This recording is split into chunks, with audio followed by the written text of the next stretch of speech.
Hey everybody, welcome back to my relaxed Pathfinder Wrath of the Righteous Azata playthrough. We just finished off doing Ulbrig's character side quest, his companion quest, exploring current Glen. Maybe that's current Glen. Yeah, it's actually easier to say than I thought. I was just looking at his items actually. Hold on, I think we need to change him out of his beast form in order to change his inventory. But yeah, I just kind of realised with this that it actually isn't very good for him because he doesn't have the weapon finesse feat. This is better though, because it's this amulet grants this wearer a +1 enhancement bonus on attacks and damage rolls with unarmed attacks and natural weapons, and his attacks are all natural. Whereas this, yeah, for one, his strength bonus is better than his dexterity bonus anyway. But then also, it says if the wearer has the weapon finesse feat, which he does not. The Mask of Rabid Bites, though, would be pretty good for him. Whenever the wearer of this mask hits an enemy with a bite attack for the first time in a round, they immediately make another bite attack with the full attack bonus. And his attacks when he's in shifter form are a mix of bite and claw and bite. I think it's mostly claw, but there is a bite attack in there. I think I'm just going to sell this naturalist armor because +2 insight bonus to AC against the attacks of plants and vermins. I don't think we have to fight plants or vermins that much really in this playthrough. Is there anything else we can give to people? +2 bonus on persuasion checks. In addition, whenever the wearer of these gloves confirms a critical hit. They're not that effective, are they? Fenris doesn't have the weapon finesse trait either. This amulet, the plus natural... Oh, I mean... That's just not too bad in general, is it? We could just give it to someone who doesn't really have a good amulet. Like Lan? Or we could give it to Fenris. Sure. Let's give it to Fenris, why not? That would have been good during the vivisection bit last time, but we didn't use it, did we? Are there any good... That's a short bow. Well, we already looked at that. Oh, that's pretty good. Oh, it's not composite though, is it? Now we'll just leave things how they are for now, I think.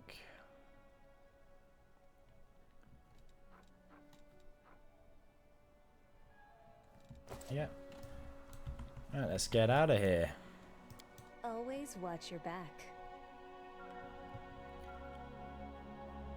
However, he did in fact conceal some prize loot from his associates. Hardly any time to read those. Yeah, we still need to pass some time for that to work out. We need to clear off these two forts. I did have a quick look.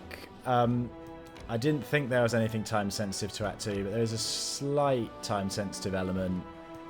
Basically, if you get to Dresden within a certain amount of time, you can... Queen Galfrey gives you like a slight extra reward. But it's not... It's like a nice little bump, but it's not anything too important. And I don't think we're going to make it, considering how our army got set back before. Oh. Anevia. Commander, ever since you came back to camp, Ulbrig hasn't been himself. No wonder after what you found in that village. I think you better check on him. What's wrong with him? He sits by the fire, drinking and singing sad songs. He doesn't let anybody get close, and he lashes out at anybody that tries to talk to him. But he's sure to listen to you, his war chief, I hope. Go to Ulbrig. Thanks, Anevia. I'll go talk to him.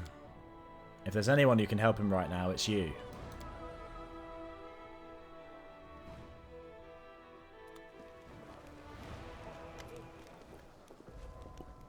War Chief! Ulbrich's eyes are red with tears. He is clutching a giant flask filled with beer. Come and sit with me. We'll drink to the memory of my kin. Give him a proper send-off. You have my condolences. Condolences. That one of your one of your city folk words? A man's doles are his own. Try as you might, but you can't take them away. He invitingly slaps his hand on the log he is sitting on. You can take some of my beer instead and sing a song with me. Are you drunk? A little bit. Ulbrich really does look only slightly tipsy, even though the amount of alcohol it must have taken could likely have knocked a whole company of soldiers off their feet. It's not about the beer, though. It's about remembering. Sit next to Ulbrich.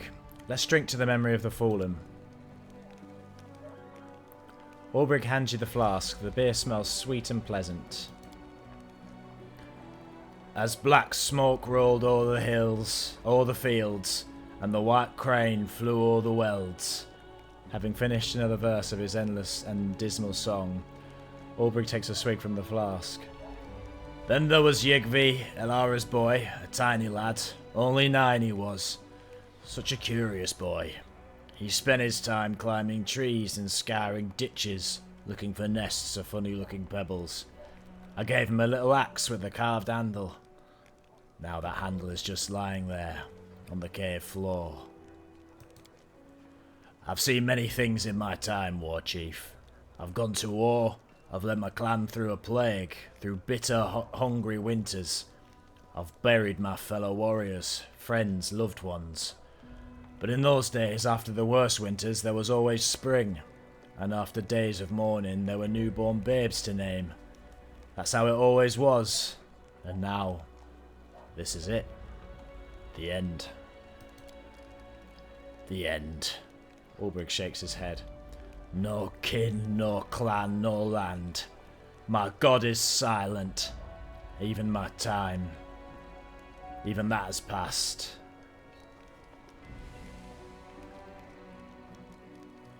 Let's have another. That we can do. Ulbrich passes you the beer. Just, you know, within reason. Drinking to forget our sorrows is the last thing we should be doing. For as long as we live, it's our duty to remember.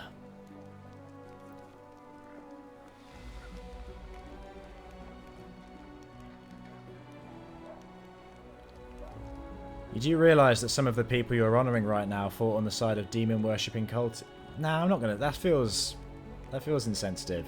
We're definitely not going to tell him to stop blubbering. I don't think I can even begin to imagine what you're going through right now. But I just want you to know you're not alone. But that's what it feels like.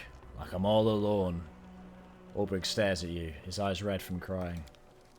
Tell me, War Chief, who am I now? Who needs me in this world of yours?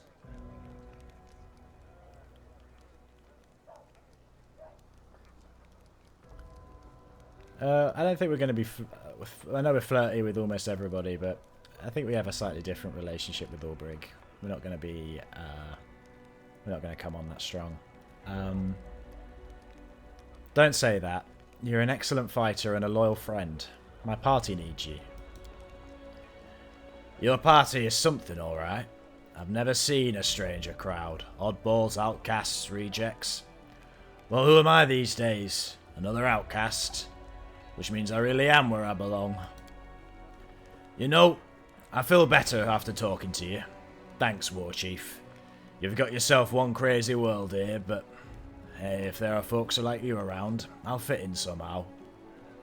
After taking one last giant swig, Ulbrich firmly corks the flask. Right then, enough of that for today.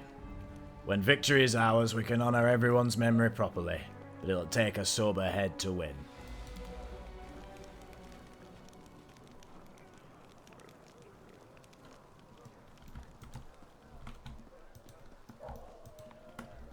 Let's just go and check the... Maybe we can move our Crusaders now, after doing some travelling. we are going to actually rest before we do anything. I don't want to take Woljif out when he's on death's door. I kind of wish there was a quicker way. Maybe there is and I've just not seen it, but I wish there was a quicker way to access the Crusader map from camp rather than having to leave it every time.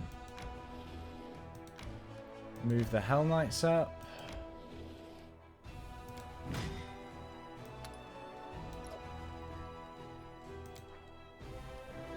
Okay, this army's now level 5, which means that the game isn't swerving us off these. We'll still probably mostly be relying on magic, but yeah. Back to camp.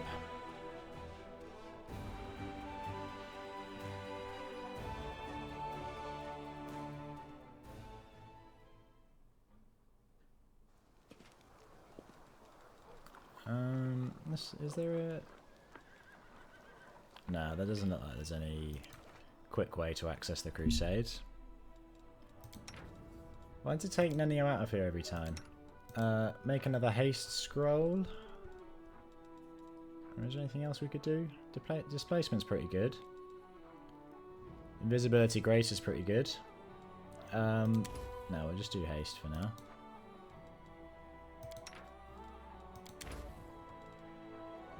Oh, we can't make onion soup. We can make fish on a stick. You can go without a rest before becoming fatigued for 4 hours. Sure, okay. Hand on heart, the first time I saw you face to face, I thought you were like all the other snobs who won't even spare 2 words for people lower than them. But you're all right. Of course I mix freely with the lower classes. It is the simplest way to enrage the stuffy gatekeepers of high society. Woljif and Daeran are... they seem to get along well, if I notice, from the party interactions. Let's just go straight back to doing the Crusader map. We'll clear some of these forts. Well, we want to open the way to, yeah, to Heaven's Edge, because then we can... oh, there's actually quite a few things over here. But yeah, we want to open the way to Heaven's Edge so that we can do Daeran's side quest. Let's see what's in this fort. Okay. Let's see how this goes. Having such a small main force makes me inherently nervous. I would be much happier if we had Fireball. Although there is a chance that we can just instantly kill these guys. There you go. That's good. Shoot the weaker one. You two.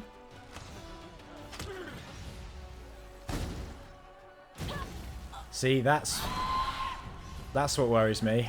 They also have magic.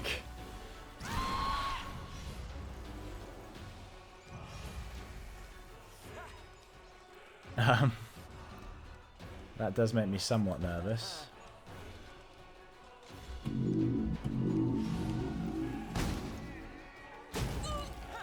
Oh, are we going to lose again? Please don't. I don't want to lose again. I really don't.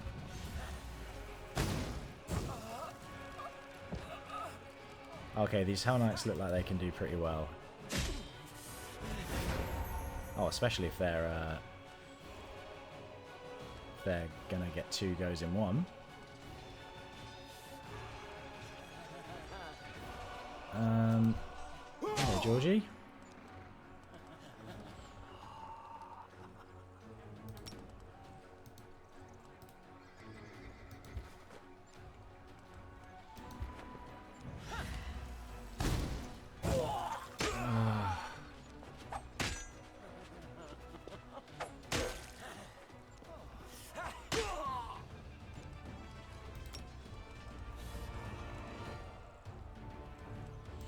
Please kill them.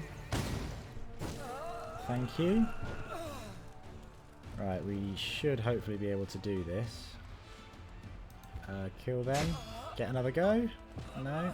Okay, lay hands on self.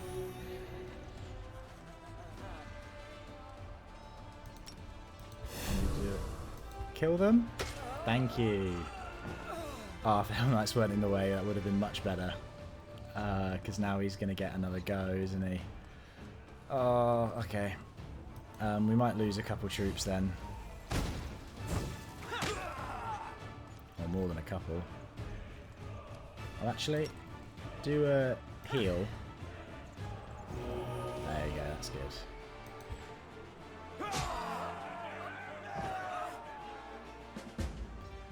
There you go, we got everything back. No harm done.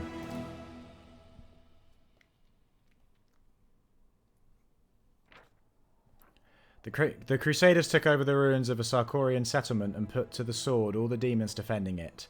The scouts have reported a sinister-looking lair nearby. Oh wow, there's even more armies through here. Okay. Should we try and take that one? Sure. Confidence is king. Or your downfall. One or the other. So there's a chance we can one-hit kill the Minotaurs. Let's see if we can do that. Not quite, but that's decent enough.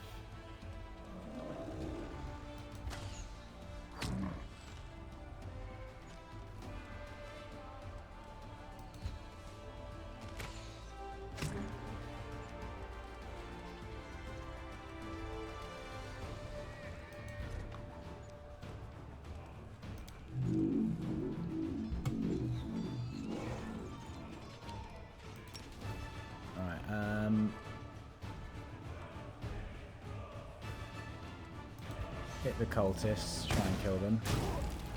Good enough. You guys finish off the Minotaurs.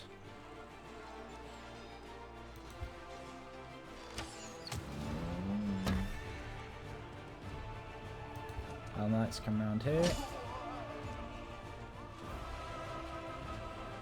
And then Paladins, you are close enough.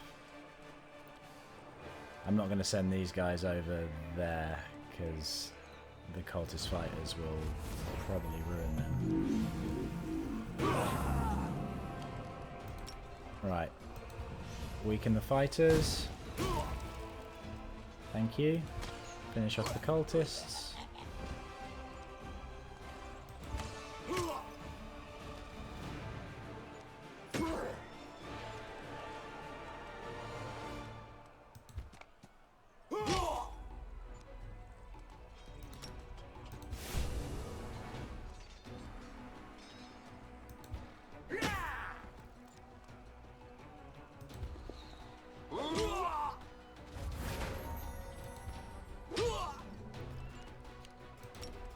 Nice and simple. Finish them off. Nope. Well, this should do it. No, there's still one left. Although I'm not. Oh, there you go. Easy.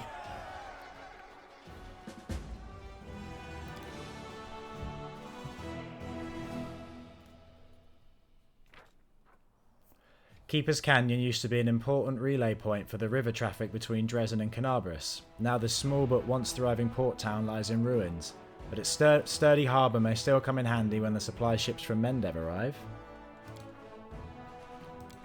He's got a level up. What does this mean?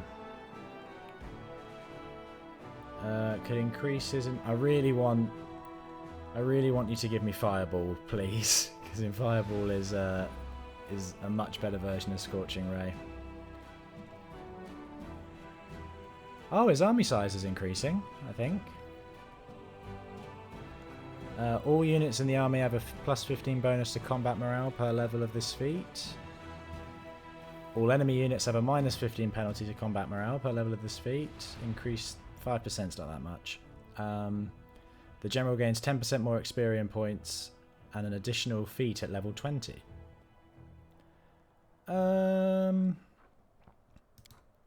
feels like early on feels like a good time to accept that. So we will take that. But now that we've got, if I'm it says his army size was increasing. Apparently not though. Okay. Still no more recruits.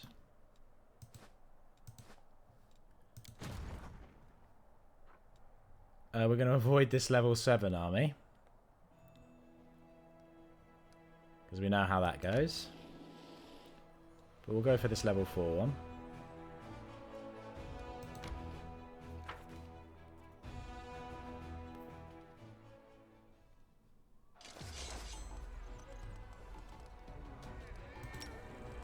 And then we can spend a bit of time recharging our mana.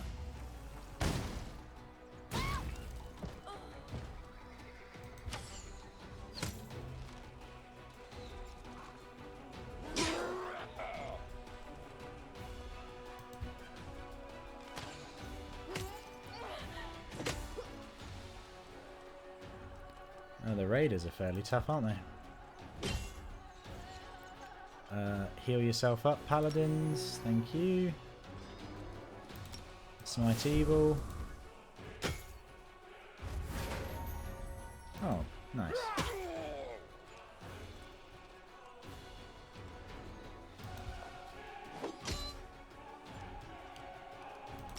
And then finish off these guys.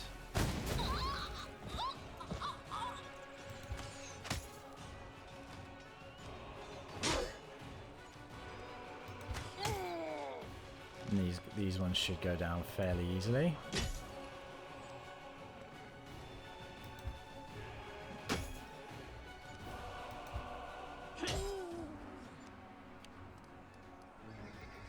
Even easier if we do this. Nice.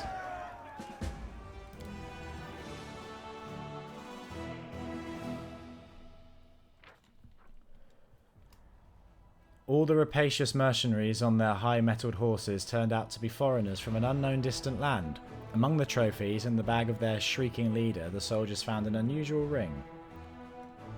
This ring grants its wearer a +4 morale bonus on saving throws against disease, nausea, and sickening effects. That's okay. They come up somewhat often.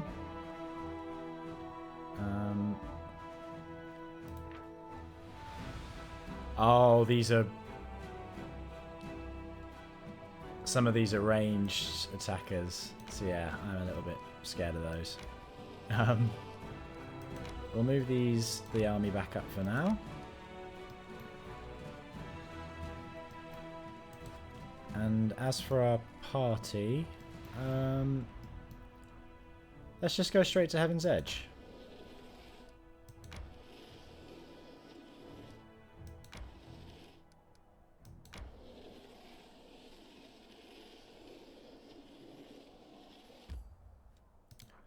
We're going to rest first though. Oh, we can recruit. Lovely jubbly.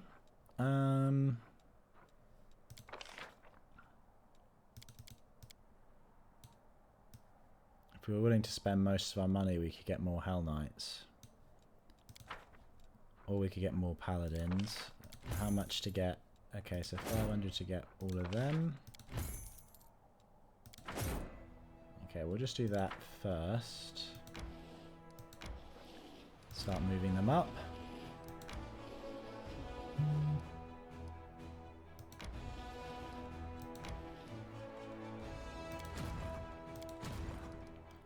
I might as well move you down so you can maybe meet in the middle. It can get a bit tedious doing all this crusade stuff, but oh, it's actually a perfect spot to meet in the middle. Right, our numbers are getting a little better, although still not as good as I would like.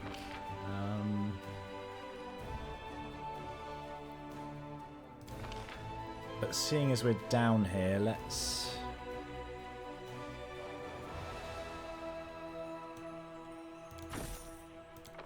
do it. we'll get the paladins. Don't like them as much as the Hell Knights, but they are more affordable.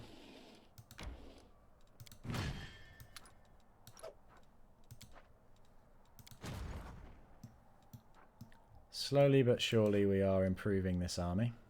Okay, and then we will rest. And yeah, just for a short amount of time. Wait, did I hear you correctly? You are charging me 100 coins for this potion? Me, your comrade? Our fellowship will not withstand such a trial, believe you me. Alright, 50. Maybe there's some gang of ASMRs you can join. From what I see, you get a kick out of fleecing honest folk.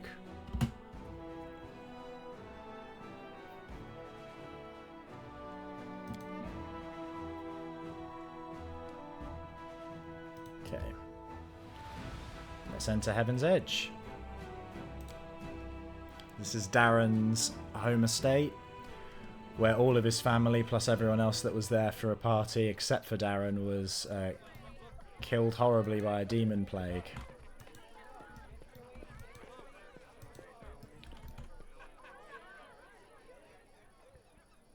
My not so numerous, but nonetheless dearest guests. About a year ago at my last birthday party, I assured you all that I nurtured a deep-seated hatred for boring people who give protracted speeches in the misplaced belief that their inner thoughts are of any interest to anyone but themselves. Now I am a whole year older and also a full-fledged crusader, an honorable position that requires me to be as dull, pedantic, and vexing as I possibly can. Therefore, a speech it is. Daeran's face is impossible to read. He has his usual half smirk fixed in place, his eyes gleaming with excitement, but his anxious gaze wanders for just a moment too long before he begins his speech. The revered cleric Nestrin, my guardian and tutor, often told me that those who live a sinful life may expect to join the abyssal hordes after they die. This is why their path is the most despicable of all. A part of their soul may return to Mendev in the abominable form of a demonic invader. Every time we see a demon, we might as well think about it. What if this wretched creature used to be your great-great-grandfather?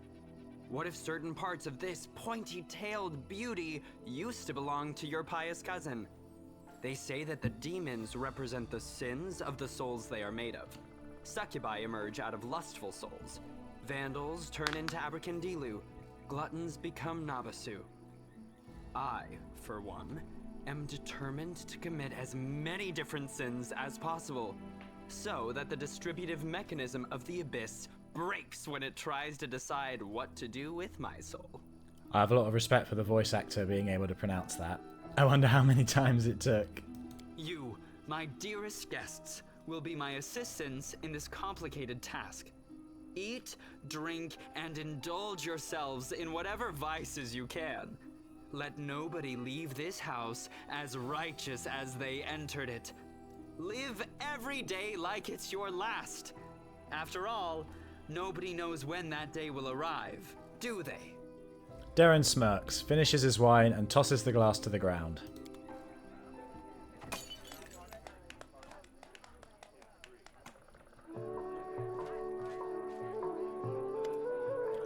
I think I remember the accent I did for Liotr.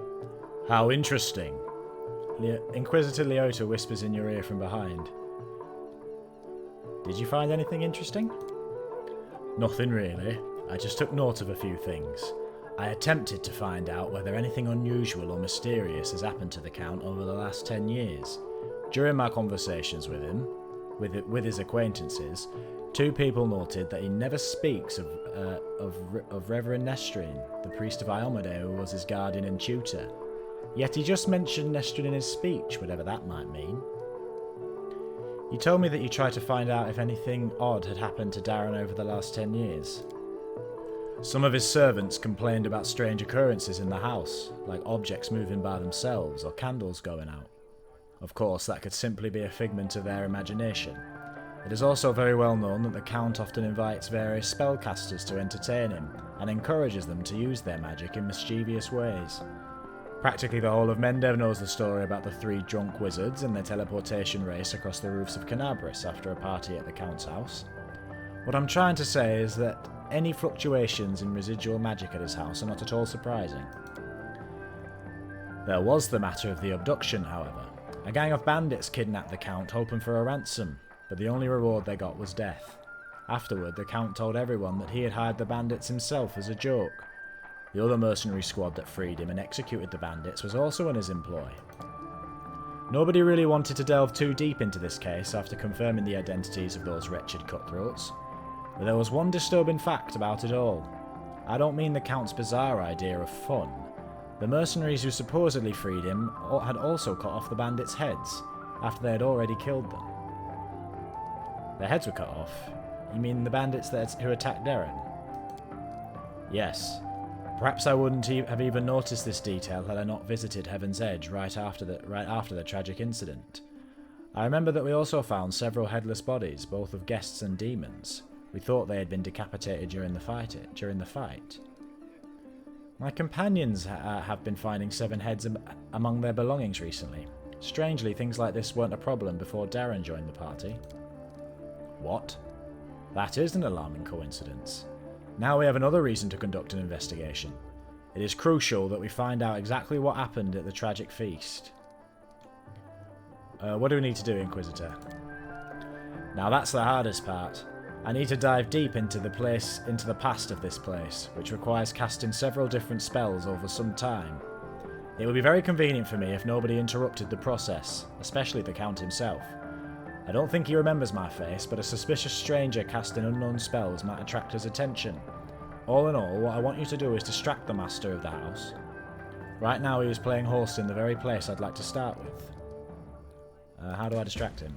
I don't know. Maybe your companions can assist you somehow. Or you can take a look around, perhaps there's something that can help us. I understand. Good luck.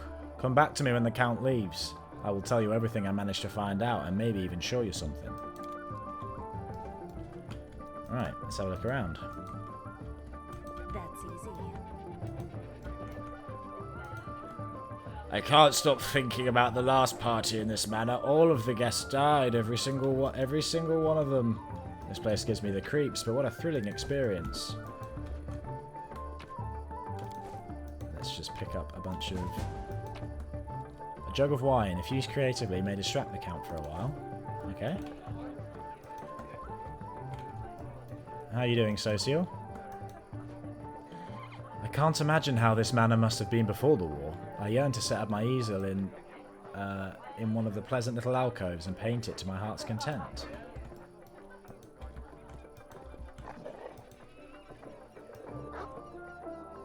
So now I've somehow landed at the party of a royal brat, go figure. You never know when or if you'll get another chance to rest and have some fun during wartime. I'd rather take my chance while I can. I do things my way. Regil, you not joining in? This estate could be remade into a formidable defensive outpost. It should be expropriated for the sake of the war effort and the owner compensated after victory is secured. Yeah, I can't imagine Daeran's one for this. There are occasional traces of older masonry and foundations. It looks like the building was reconstructed several times.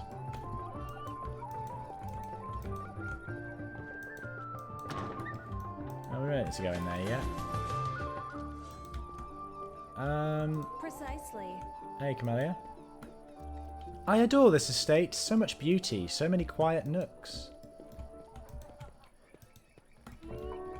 Okay, let's just talk to Daeran. Put this wine to good use. As we can...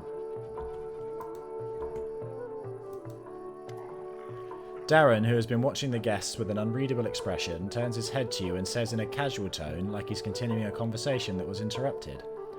I have always considered myself an aesthete.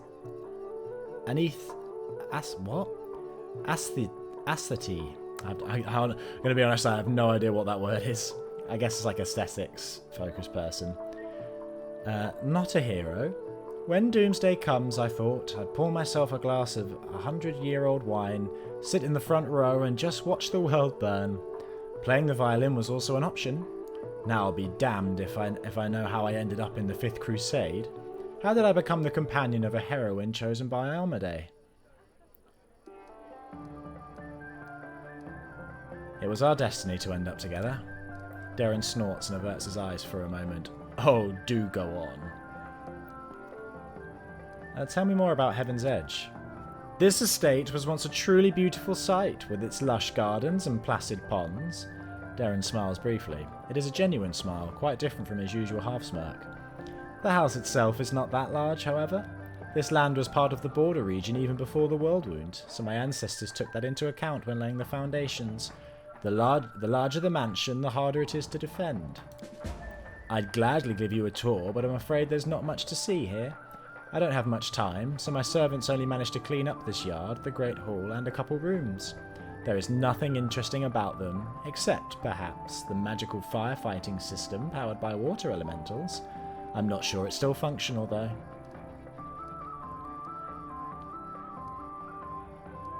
Oh, so I could ask him to go and do a report. I could spill wine on his suit. Let's spill wine on his suit. Oh, I'm so sorry. I didn't mean to. And did you also not mean to ruin a suit that cost more than a thoroughbred? Don't fret. I have a spare. Just you wait. When I return, I shall look even more stunning.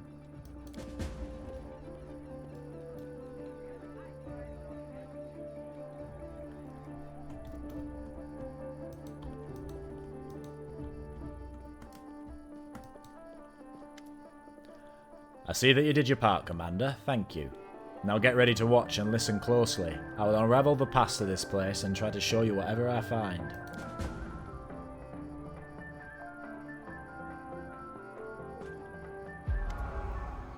He has Batman detective vision, it seems. Countess Selena Arande. The hum of voices, laughter and music fills your mind. Then the visions come, fragmented and hazy at first, but eventually coalescing to reveal a single face. It is a woman of stunning heavenly beauty, and her delicate features instantly tell you who she is. The family resemblance to Daeran is obvious. My dear guests, the Lady of Heaven's Edge welcomes you all of you today. I hope this day is as bright for you as it is for me, because on this day my only precious, sometimes arrogant, but utterly beloved son was born. Nestrine. A child is usually a reflection of their parents and caretakers. Countess, will you allow the humble tutor of this young man to address the guests and the man of the hour as well? A new face appears. It is a handsome old man with a strong, dignified posture and a voice that emanates power. Okay. Can't we just have one day without your sermons? It's my birthday after all. 10 years ago, the young Daeran had an utterly angelic appearance. His table manners and expression lacked the dignity of a true angel, however. Day. I'm sure the revered Nestrine only wanted to hug you and offer you his best wishes on your birthday. Wait, what's that noise?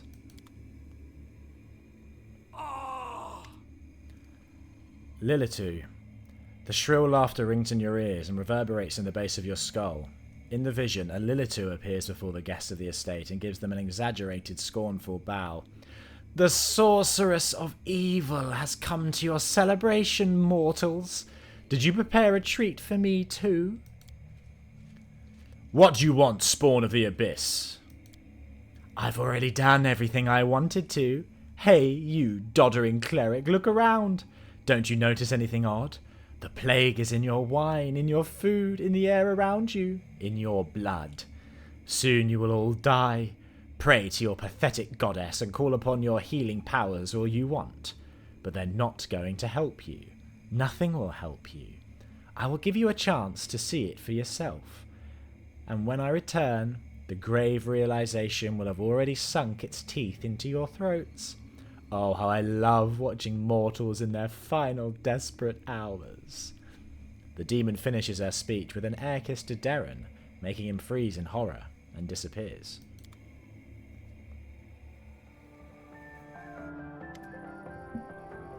Liotr shakes his head slowly and slowly exhales, rubbing his temples. The first appearance of the disease and the Lilitu, one of the many sisters of the accursed Minago. So far, everything I've seen matches the official version of events. Who are the people in the vision? Countess Selene Arande was Daeran's mother, and one of the most beautiful women in the history of Mendev. She was an Aesamar, just like her son. The old man is the esteemed cleric Nestrin, our count's guardian and tutor. He was well known for his unfaltering faith and iron will. I was only passing acquaintances with him, so I can't tell you anything more than that. I didn't recognise the others, but Daeran told me that the first victims of the disease were his second cousin and the cousin's wife, hailing from the eastern border. Surely the cleric could have done something. I can't say for certain, but I believe there was nothing he could have done. Magical diseases are already difficult enough to cure, and this plague struck very fast indeed. Now we must find out what happened next. What now? I can sense the aftershocks of a very strong outburst of emotions and memories somewhere in the west wing of the house. Something must have happened in one of the rooms. So please check if anyone is in there and distract them if need be. Right, the west wing.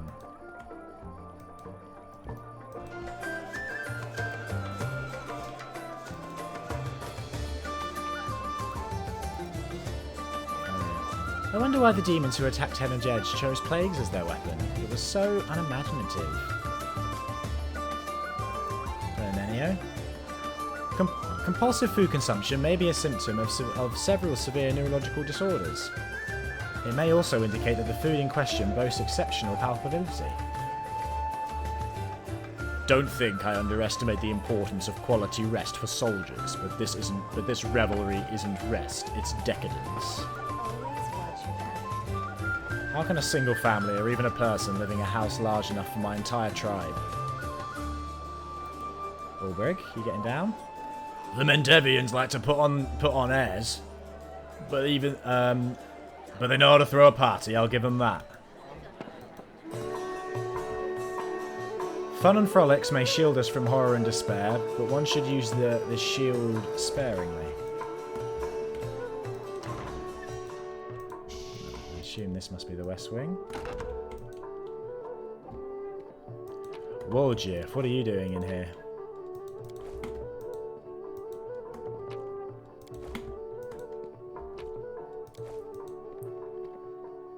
I just saw a portrait of Daeran's mum. So she was an Aesamar too, huh?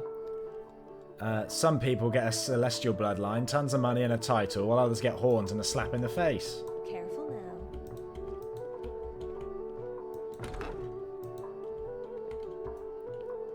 Oh, Daeran.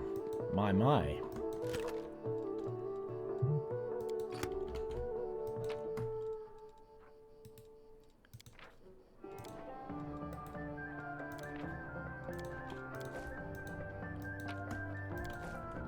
That's easy. Daeran arches a brow at you, but he doesn't seem to be disturbed in the slightest by your entrance. He's not trying to cover up or get dressed any faster. Commander, I assume that you have an urgent matter that requires my attention. What is this room? Daeran casts a look around the room as if he had never seen it before, then shrugs carelessly. Just a random room. I told my servants to make some rooms ready.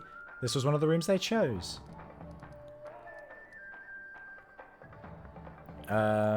I could ask him to try and... I could ask to get my companions involved. Or I could ask him to do work. I'm absolutely confident he won't be able to persuade... I'm absolutely confident that you won't be able to persuade Social to draw a portrait of you. A nude portrait, that is. That sounds like a fine idea. Our cleric will surely turn down a direct request, but... if I tell him that we can sell the portrait at a charity auction... Why have I never before thought of selling my nude portraits at a charity auction? It will cause such a huge scandal, but it will also be for a good cause. This will give those god-botherers something to complain about. You've given me a brilliant idea.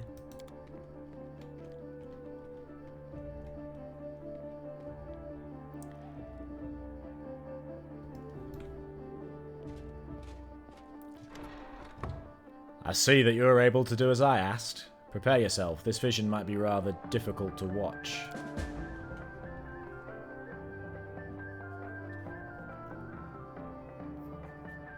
Activate detective vision.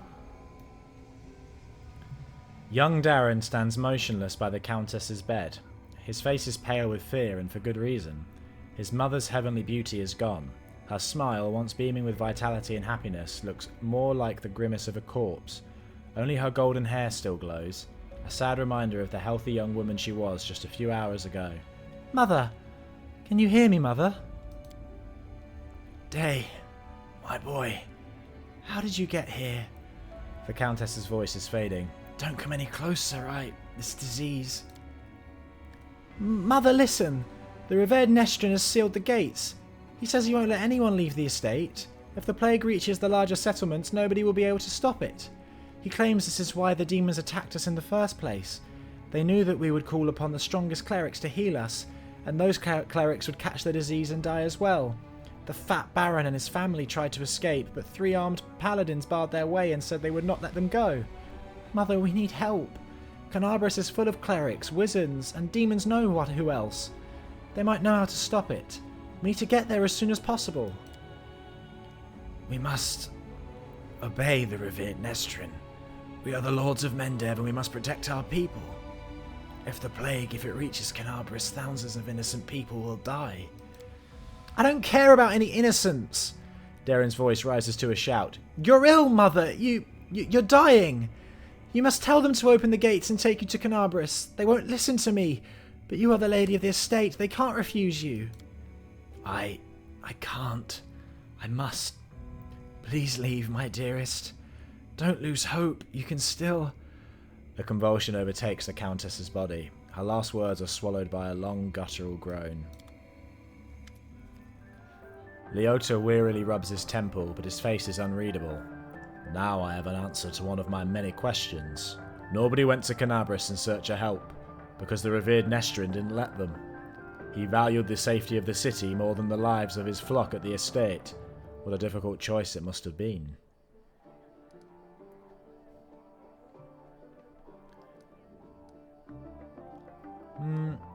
See, this feels more like a lawful thing, saying that, oh, actually, no, I guess, or chaotic even, because it's kind of saying like, oh, he should have just gone. He made the right choice. There was no other way, or was there really no other choice? Who can say now? They could have sent one of the paladins to bring help from Canabras, assuming that the Knight of God was immune to the disease. Perhaps Nestrin thought he might need them to maintain order. Or maybe he understood that the demons would not allow anyone to leave anywhere. Or maybe the plague was so strong that it could mow down even the most righteous warriors. We will never know if any of these hypotheses are true. Liotr rubs his chin thoughtfully. I have never been in the revered Nestrin's position, but I know the price is difficult decisions, especially those that you have to make quickly. I have no right to judge him, but we must continue our investigation. The next site I'd like to examine is the Great Hall. That is where we found the remains of Nestrin and the demons. I assume that he killed them in a confrontation, but we must make sure of that. Please help me clear the area so that I can study it. Will do. Back to distraction. Let's just search this. Give it a read, whatever it is. Just in case.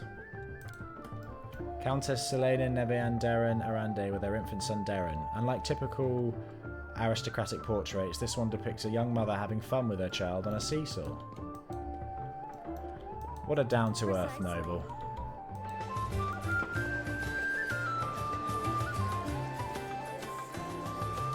Stop trying to talk me into this. You have neither the heart nor conscience, Daeran. Even the noble idea of charity becomes a farce when you touch it.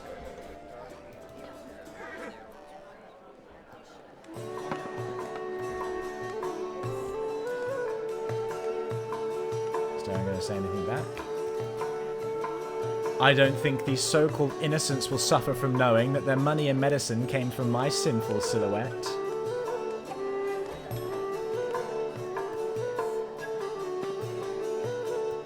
No nude portraits then. How sad.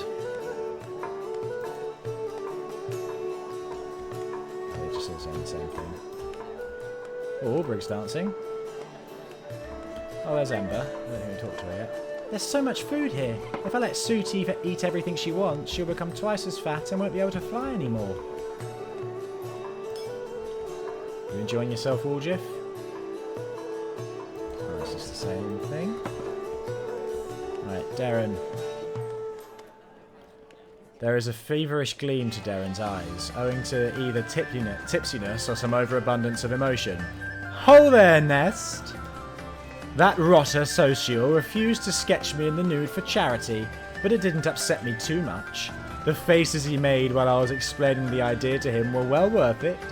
He looked very much like a pious matron being confronted with a talking male organ. One that was 2 foot long and being held aloft by a pair of golden angel wings. How are you enjoying my party? Are you having a good time? Yeah, I'm having the time of my life. At least someone here is having fun. Fine, let's change the subject. I thought the unique ambience of Heaven's Edge and the fact that we're on the very border with the World Wound would make this celebration special. I thought the past would resurface and make itself known. Daeran smirks bitterly. Well, it seems even ghosts don't wish to attend my parties anymore. What can we do to liven up the evening? No, we're not going to ask him to do a report.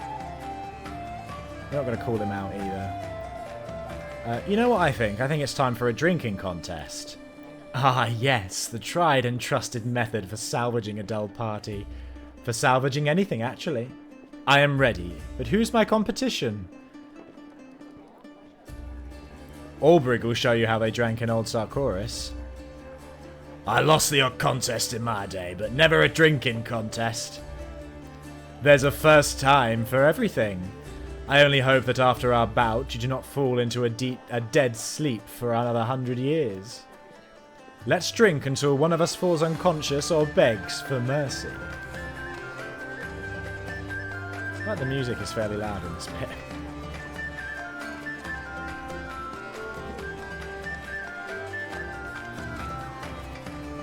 That was just a little warm-up, I say. Up for more? Whoa, this is serious drink. We didn't have this back in my day. I'm sure you didn't. Winemaking is a complicated science verging on magic. It has come along in leaps and bounds in the years that you spent slumbering in stone. Come on, Albrig, don't let me down. This house will run out of drink before I run out of steam.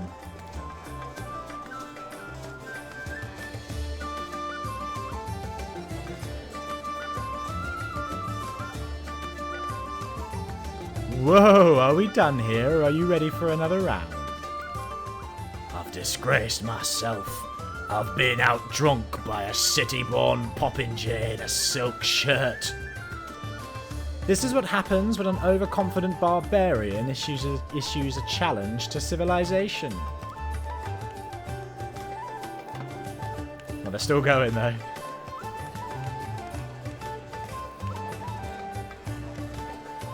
My grandfather, or maybe my great-grandmother, put this bottle in the family cellar. And it proved loyal to the scion of the illustrious Arandes. Ha! Why didn't I bet you'd lose? My kindness and generosity truly know no limits. Daeran looks a bit unsteady on his feet. I don't feel very well. Hey, everyone, let's go back outside. I need some fresh air in my lungs.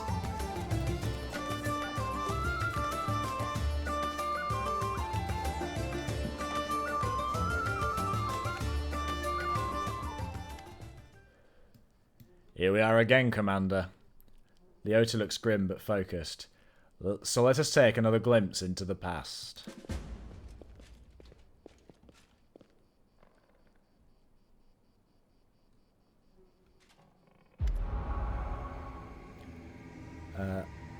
Liotr, a ripple of laughter flows through the hall. It begins as a sweet, charming chuckle, but then turns into a rasping cackle that makes Daeran huddle even deeper into his corner. Why are you running from me, my sweet prince? Come on, let me touch you. I'll give you... The booming voice of an old man dressed in Iomedean robes shakes the walls of the hall. Get away from him, demon! Let the boy go. By the blade of the Inheritor, you touch him only over my dead body. You are a pathetic old cleric. Are you the guardian of this charming little prince? Well, you guarded him in vain. The disease is already circulating in his blood, and soon he will rot before your very eyes. You won't be able to help him, and I can at least make sure his death is beautiful, clean, and sweet. The demoness turns her eyeless face to Daeran and licks her lips. A coarse laugh escapes the young man's throat. We'll see about that! Liotr turns towards you in astonishment, droplets of sweat glistening on his temple. Something is wrong, Commander. My spells are not working as expected. It's as if some kind of supernatural explosion occurred here 10 years ago, blending everything together. The magical auras, the emotions, the memories. I will try again to read it. Could it be dangerous? I cannot say for certain, but it is unlikely. The past is in the past, and no one can travel through time except for some uniquely powerful entities like Aeons, or perhaps the eldest of the first world. Even though the past of this place is horrible, it poses no threat to us in the present. Please continue. Just give me a moment to focus. I will try to channel my visions and feelings to you as accurately as possible. Daeran, my boy, what is going on? Liotr's muscular shoulders suddenly begin to shake. The vision he is channeling does not change, but you feel something enormous and chilling silently infiltrate the reality around you. The presence of this nameless being becomes almost palpable. Some alien entity is talking to him. Hurry, old cleric, stop him right now! Do you really want to see what happens when... Save me? Can you save me? The presence thickens into something more tangible. The entity is silent, but you feel your blood pulsing in your temples, and each beat brings a new image, or rather a new notion. Help brings a feeling of relief and safety. Exchange makes the pulse stronger, more demanding. Gate and secret come immediately after. The images become heavier, almost visible. Secrets. Keep the secret. Otherwise, death. Death. Death. Death. The gruesome images whirl through your mind, filling it with pain and fear. And then it all starts again. Help. Exchange. Secret. Death. Nestrin stretches out his shaking hand, suddenly looking like a doddering old man instead of a mighty cleric imbued with holy power. Daeran, wait! The thing you're about to let loose is even worse than these demons! Daeran's body is quivering like a taut bowstring. His eyes dart from the cleric to the demoness, who is frantically casting protective spells. Demons! Saints! I'm so fed up with all of you! Burn!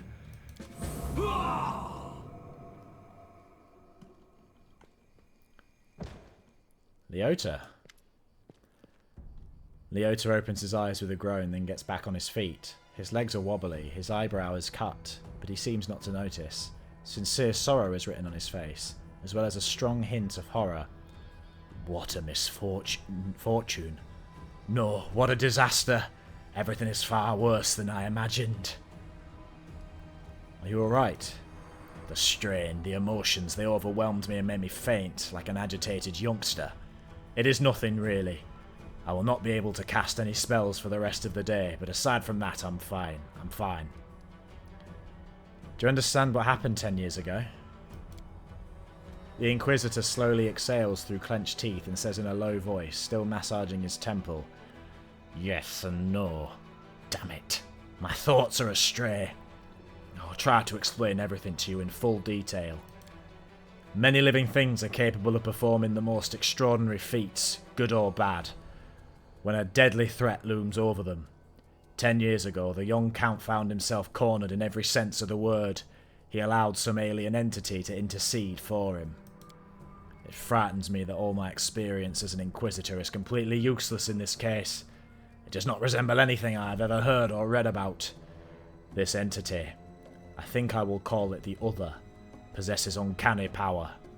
It was capable of instantly killing 3 greater demons, a mighty cleric, and a host of other mortals. You saw everything yourself. What's even worse is that this entity, this Other, It is still here. Liotr takes a long pause. His gaze is drawn to the chamber where all the guests are laughing and dancing. Daeran's eloquent voice rises above the music for a moment. He's asking someone to bring him more wine and add more logs to the fire. I don't know what exactly this creature is, but I know what it did to the Count. It turned him into a living gateway. The other is not inside the Count's body. It is not directly controlling his mind. That's why there are no obvious signs of possession. But it is looking through his eyes. It treats him like a window into our world, and it can instantly step through it to wreak havoc, whatever havoc it desires. Does Daeran know anything about all this? Yes, of course he does. Did you hear what the other tried to convey to us? Help in exchange for a secret. Death. Death to those who know the truth. It wants to have an opportunity to use the Count as a gateway without anyone knowing. This is what made Daeran deny that he remembered anything about the conclusion of the events at Heaven's Edge. What might the other want? This is the strangest thing about it all. It came to this world 10 years ago, and it's still here, right? All this time it's been watching us through the eyes of the Count. Had it, for instance, wanted to kill Her Majesty the Queen, it would have had plenty of opportunities to do so. The Count can get close to practically every influential figure in Mendev, but the other refuses to act, or its interests lie in some other sphere. Did the other kill everyone then? The disease was not to blame. Not everyone. Just Nestrin, his paladins, and the few remaining guests. Damn it. I know that this is the work of a mysterious omnipotent entity, but it still stings. I was here 10 years ago and I didn't check everything personally. And those who did failed to sense that something was wrong. Could the other be the reason why my companions kept finding severed heads among their belongings back in Canabris? It seems very likely. I'm almost certain you are right. People tend to lose their heads when they get too close to Count Arande anyway. I do apologise, that was inappropriate. Perhaps your gruesome findings are the heads of some cultists who tried to kidnap the Count during the Canabra slaughter? Or perhaps they provoked the other in some other way. We have to do something. Yes. Now I understand Father Nestrin perfectly. I must make a crucial decision despite a dearth of information. The Inquisitor falls silent for a while, then looks you right in the eye. Commander, first and foremost I must apologise to you. Second, I must ask you to keep this secret. What are you so sorry for? I apologise for dragging you into this mess. You see, the other, an entity of immense power, stated very clearly that it would kill anyone who found out the truth. Anyone who knows that the Count is actually its living gateway. I suppose this secret is currently known to 3 people on Golarion. You, me, and Count Daeran. And that means... Liotr gives you a crooked smile, a smirk, and shrugs. Why should I keep it a secret? As soon as the Count finds out we know his secret, the other will understand it as well. We do not know what it is and what exactly is the scope of its powers, but we do know that it would dispose of anyone who might reveal its existence. I've made a decision, Liotr says gravely. I will not tell anyone about the discovery we just made, not even the Queen or my superiors.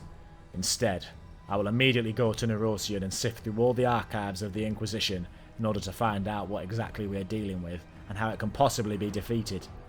I may also make some cautious inquiries in other places, including Absalom.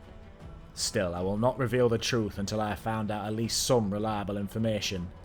I'm asking you to do the same. Specifically, do not say a single word about our investigation to the Count himself. So you want me to lead the crusade while carrying a bomb that may explode at any moment? I'm afraid that you won't be able to hide from the consequences when this bomb does explode. It's up to you to decide, though. What are you going to do with Daeran himself? At the very least, he is guilty of letting the other enter our world. Right now, I'm a lot more concerned about the other. But when we find a way to get rid of this entity, the Count will have to stand trial. Many things about this case are still unclear, including the extent of his guilt. Did he call upon the other by himself, or did he simply answer its call? Could he refuse its offer, or would it have led to his immediate death? Every detail is important and every testimony needs solid proof. That is the difference between righteous justice and blind vengeance. Fine, I will keep it a secret. Liotr lets out a sigh of relief. You've made the right choice. I recommend you go back to the guests and spend the rest of the evening as you please. Anything else might raise suspicions. I must leave immediately in search of the knowledge we all need so desperately. Farewell, Commander. May the light of Iomedae guide your path, and Liotr Hawkblade will try to keep your path into triumph clear of any unwanted guests. So, I mean, from the way it was presented, it looked like Daeran was a 10-year-old when it happened, so even if he kind of knowingly let the entity enter him, I don't really blame him specifically, because he might have made a rash decision and be regretting it. The door is sealed and looks like it hasn't been open in a very long time. Either way, Daeran is a lot more suspicious, or a lot more dangerous than he first appears. I think that's also the explanation why there was a point in Canaveris where we rested in the Defender's Heart, and when we woke up there was just a bunch of demons and cultists all around us. I liked the party, it's a pity it's already coming to an end. So I think that's the explanation to that as well. I don't want to complain, but I'm not sure I'll be able to endure another hour of this outrageous debauchery. Hey Daeran. I don't know if my opinion matters to you at all, but you were the very best guest I could ever wish for. How you feeling, Ulbrich? Whoa, I've eaten enough for 10 men. And still, the festivals in our village were much more fun. We didn't have all these delicacies, but we celebrated with spirit. You know, I just realised Daeran wasn't afraid to come here. And so that's why he did it. Because of that... Oh, Daeran was afraid to come here. And so that's why he did it. Because of that fear. It's interesting how misreading a single word can completely change the meaning of a sentence. You read doesn't as does. How you doing, Selena? Fine, I admit that celebration wasn't that bad. I even feel less inclined to give Daeran a good slap. I've been watching our count and wondering, if you can imagine his head as a boiling pot, then what kind of brew is bubbling inside? Are we leaving already? Yeah? No, I wouldn't mind staying for a little while. Regil? I hope this travesty is finally over. Nenio? There is a common opinion that any party like this must inevitably end with a fight. If you're trying to encourage me to check this hypothesis personally, then I'd rather observe from afar. No, start a fight, go on. Careful now. It's a shame we can't actually join in with the party more, but well, it's probably just some alcohol, isn't it? We can sell it though. That's easy. Anything more to say, Daeran? No, just that you're a good guest. So we can either make him like us by doing stuff that leans into his sensibilities, or we can make him do a bunch of work. Like, tell him, like, oh, don't forget you're a crusader now, so go write me a report. Yeah, well, let's get out of here. That's Daeran, the first step of Daeran's side quests. How long have I been going? I think, yeah, I'm going to take a break there, seeing as we've got that done. But yeah, it's quite a reveal about Daeran. But yeah, we'll have a chat to him back at the camp and see if anything new's come up. But yeah, there you go. Thanks for watching. If you want to keep following this series, subscribe and leave a like or a comment if you're feeling generous. But thanks. See you in a bit.